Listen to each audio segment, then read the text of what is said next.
Well, good evening, ladies and gentlemen. I am Franchise Pearson, and welcome again to the channel. Praise God for whom all blessings flow. We lift him up in times of need, in times of struggle, and for all times. Winter, spring, summer, and the fall of our lives. Thank you for being a part of the channel. We have new subscribers. God bless you, and you. The glory is in the story. April 26, 2026. Happy Sunday, 9:30 in the p.m. Been doing some thinking. I was talking to a buddy of mine tonight, and I have some questions to ask you. See, I believe that things season and cycle. The book of Ecclesiastes says there's nothing new under the sun. I know that God has his goals and objectives for all of mankind, that we accept Jesus Christ as our Savior. Getting right, staying right, get ready for the flight. But I know that Satan and his crew have objectives as well. There are people on both sides. In my thinking tonight in relation to the Middle East, and I'm seeing how things are materializing, and we are definitely in the moment of the 5 Ds of delay, deny, debate, derailed, and destroyed. As we go down that yellow brick road or rabbit hole, whichever you might choose to define it as, we're looking at the Secretary of State, Marco Rubio, the Vice President, J.D. Vance, Kushner, Wilcox, and we still don't have peace in the Middle East. So my mind went back because, like I said a few weeks ago, after JD, we're out of options. There were a few bumps in the road this past week, and we didn't go over to Pakistan. There's supposed to be some meetings this week, and we'll see what happens. When I was a budding journalist, I had the opportunity through my mom and my late godmother, God rest their souls, the assistant, or in my humble opinion, the vice president of Operation Push, Chaplain Willie Chaplain Barrow, from my church. They allowed me to hone my skills at Operation Push under Reverend Jesse Jackson. I was able to meet and interview for a very brief period Andrew Young, the first Black ambassador of the United States. He went to the United Nations. He also went to the Middle East. He was allegedly caught, I put that in quotes, allegedly caught, speaking with the PLO, that's the Palestinian Liberation Organization. The peace deal was supposed to be between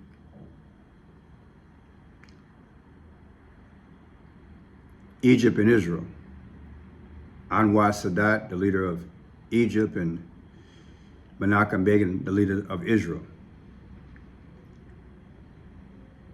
Once the news got out that Andrew Young was allegedly speaking with the PLO in relation to the peace, which was a no-no, he left the Middle East and went straight to Operation Push here in Chicago.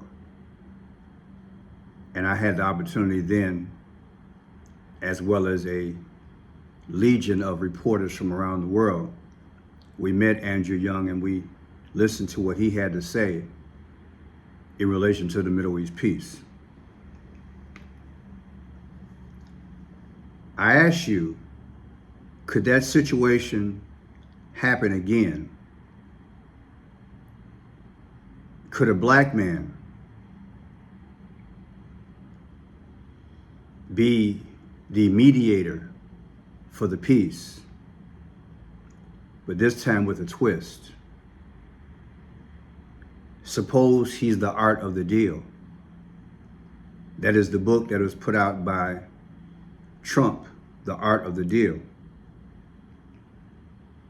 Suppose Obama is called upon some way, somehow by fate to come back into the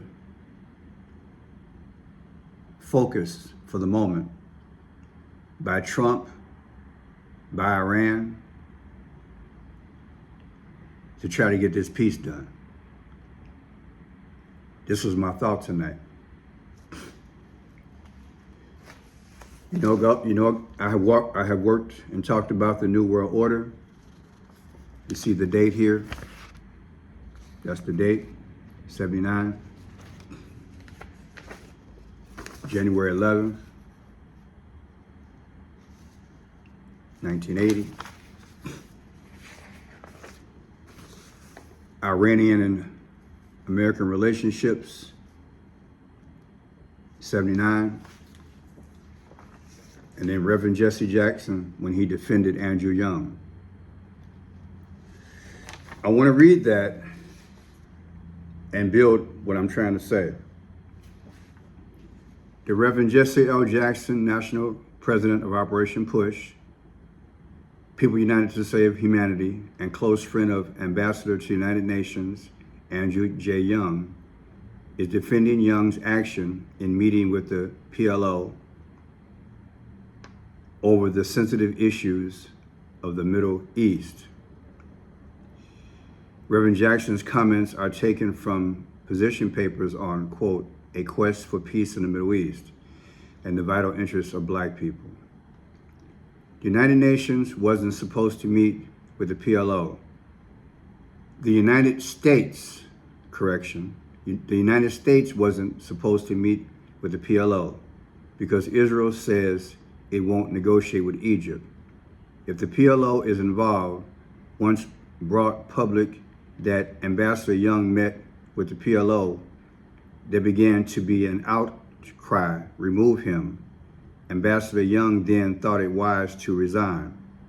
The question now asked is, did the ambassador act alone, or did other White House officials know of this action beforehand? Reverend Jackson states, Andy was a fall guy. He was undercut by the State Department, politics. The State Department's declaration of total unawareness of any contact is untrue and deceptive. Jackson explains the State Department's appearance of clean hands is an illusion at best and a cover-up at worst. And like I said after that, they had a few peace accords. Now, I want to bring to you something I brought up, I would say about 2-3 weeks ago. Egypt and Israel formally signed their historic peace treaty March 26, 1979 on the White House lawn, mediated by U.S. President Jimmy Carter. This treaty followed the framework established during the Camp David Accords, which were signed on September 17, 1978 after negotiations. Here's one of those, September 5th, 1978. The article I just read you was from August 31st of 79. This meeting here of a peace accords of signing of a declaration. Let me see. They begin discussions here. So no signing. But September 5th, 78, listen to this here. Jimmy Carter, our president. Does history repeat, or will it repeat?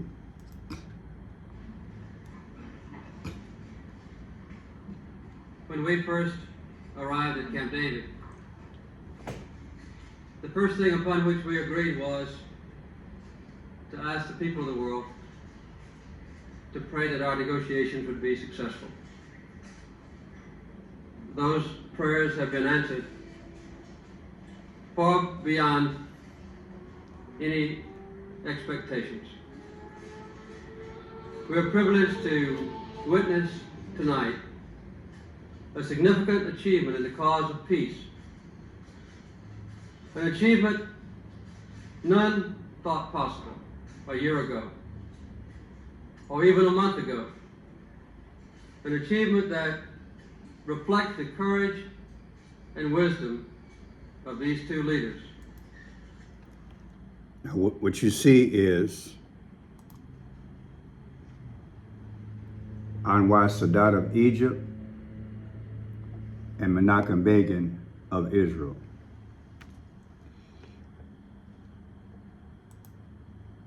Here's Andrew Young, Reverend Jesse Jackson's close friend and Jimmy Carter's UN ambassador. He spoke at the United Nations.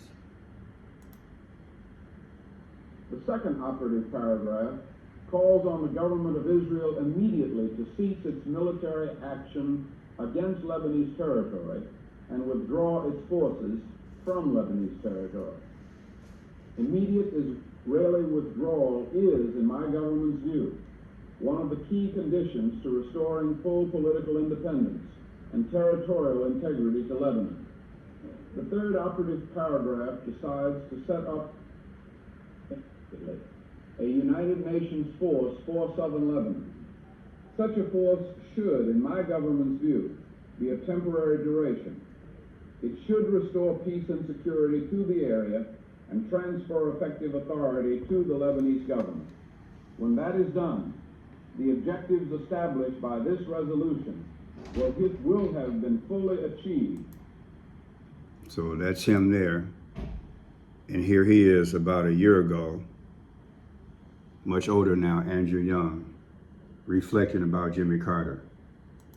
Brenda Wood here as well. Yes, it's good to see you again, Ambassador, as always. Thank you so much for agreeing to spend some time with us here talking about this great humanitarian. I know that you have a long history with Jimmy Carter, and as I said earlier, I have to ask you about your first impressions of him. Some time ago, you knew nothing about this person named Jimmy Carter. So, what was your first experience with him? Well, my first experience was not very good because I bumped into him at Pascal's restaurant. And I'd been hearing about him. He had just started his campaign for governor. And I was running for Congress. And I tried to shake hands with him and introduce myself. And he said, "Just a minute, I need to go to the kitchen first." And so he sort of brushed me off because he was on the way to the kitchen, and I wasn't insulted, I was impressed.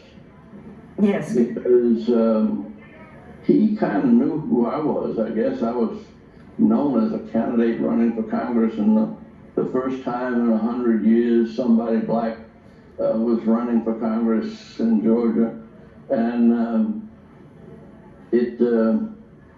but it impressed me that he felt that the votes in the kitchen were just as important. This is Jesse Jackson right here, Jimmy Carter, Jimmy Carter's wife, Andrew Young. Again, Reverend Jesse Jackson there. So yeah, longtime friends. He eulogized Jimmy Carter as well, I believe, in part. I think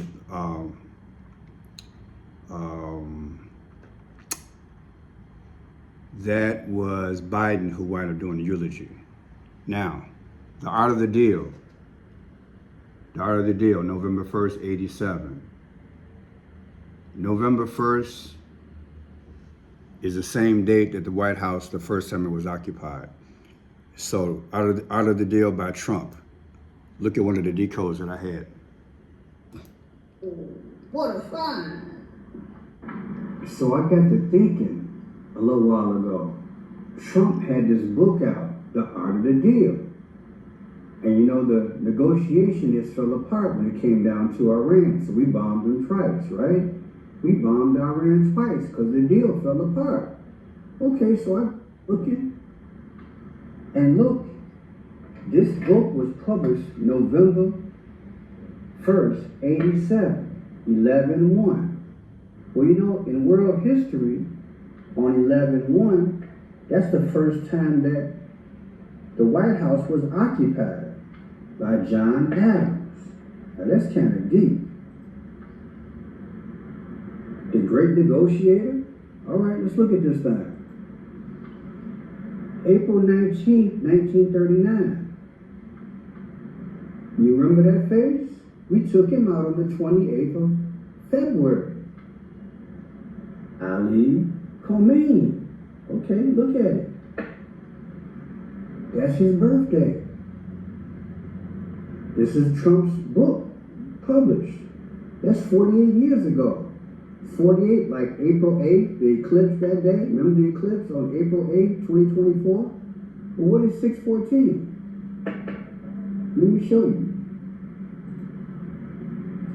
Donald Trump's birthday. Oh, snap. Oh, really? Yeah. We just got rid of him. That's his birthday. And it come out to Trump's birthday? Come on, man. Where can I find that at? Where can I find this at? Trump, it appears to me with fate, can only go so far. The art of the deal, I believe, is speaking. It's a call for Barack Obama. Similar with a twist, like Andrew Young. Now look at this. I put in the gematria calculator. The art of the deal, Barack Hussein Obama, 44. It comes out to 624. 624 is the video. I picked GOAT 2. Barack Obama's in it. It's midnight, war begins, ships go under, airplanes shoot missiles, the American flag shreds in two, buildings collapse. I believe he's the art of the deal. I believe he's the secret that's coming back. That's his birthday. August 4th, 61. August 4th, 61, Barack Obama. Andrew Young's birthday is March 12th, 1932. March 12th, is that familiar? 312? It should be, because that's the vote count that Trump had when he beat Kamala Harris, Electoral College. Also historically, 312, Emperor Constantine in 312, he defeated another foe in Rome, and he saw a vision of a cross in the sky during the period of 312. They got rid of all pagan religion and brought back Christianity. 312 signifies either a new beginning or an ending. 312 is what Trump had when he beat Kamala Harris, 312. So it's not coincidence to me that Andrew Young is 312. Now, let's subtract the two. August 4th, 1961, Barack Obama's literal birthday. 3/12/19, what's that, 62, is the anniversary of Andrew Young's birthday. 1961, 1962. I brought them as close as possible.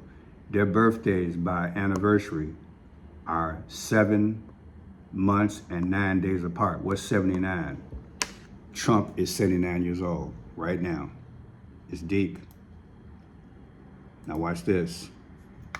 Israel became a nation. Israel became a nation May 14th, 1948.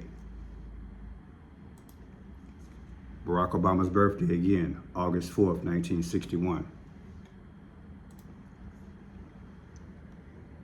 August 4th, 2025, Barack Obama's birthday last year. May 14th, 2026, Israel's birthday coming up. The difference is 9/14. It's 9/14 and also 9/11, okay? But what is 9/14? That's Pope Leo. Pope Leo and Trump disagree. But there is a meeting being set up with Barack Obama and Pope Leo. I did a video on it a few weeks ago. David Axelrod, the senior advisor to Barack Obama, he went to see Pope Francis on April 9th. Pope Leo. David Axelrod, the senior advisor to Barack Obama, he went to see Pope Leo August 9th. I believe it's all coming behind the scenes. They're telling us. David Axelrod, I did a video on it. That is the representative of Barack Obama. When I say rep, it don't get no deeper than that. Now, I showed you 9/11 as well.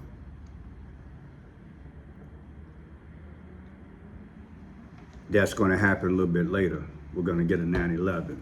However, before that, I believe we're going to get a peace. The art of the deal is Barack Obama. It's in the Middle East, and it is going to be a black man that does it. It's not a thing of color. What it is that, and what I should have also added, historically, because I lived this, I can tell you, Jesse Jackson was utilized as a black man, as someone of trust in negotiations overseas. You can Google it. Jesse Jackson was used a lot of times by our State Department. Andrew Young was utilized in different aspects as well. Negotiators. I believe that's going to happen again. America is out of options. Remember, the call a few weeks ago was to have JD come and negotiate in Pakistan. The main reason was because America bombed Iran on June 22nd, 2025, Operation Midnight Hammer. Also, we bombed them on February 28th of 2026, Operation Fury. They lost it religiously to Ayatollah. The bottom line is that we were running out of people, so they called for JD. JD Vance went out there, and then we blew a hole in their boats, and we've killed some people since then. I believe the call will be for Obama. I don't know when or how, but I do believe the stage is being set. Once Pope Leo, in so many words, in the atmosphere, gives Obama his blessing, we will revisit this moment, because I believe the art of the deal rests in him. Get ready to call him ambassador. I'm Fred Shot Pearson. Tell me what you think.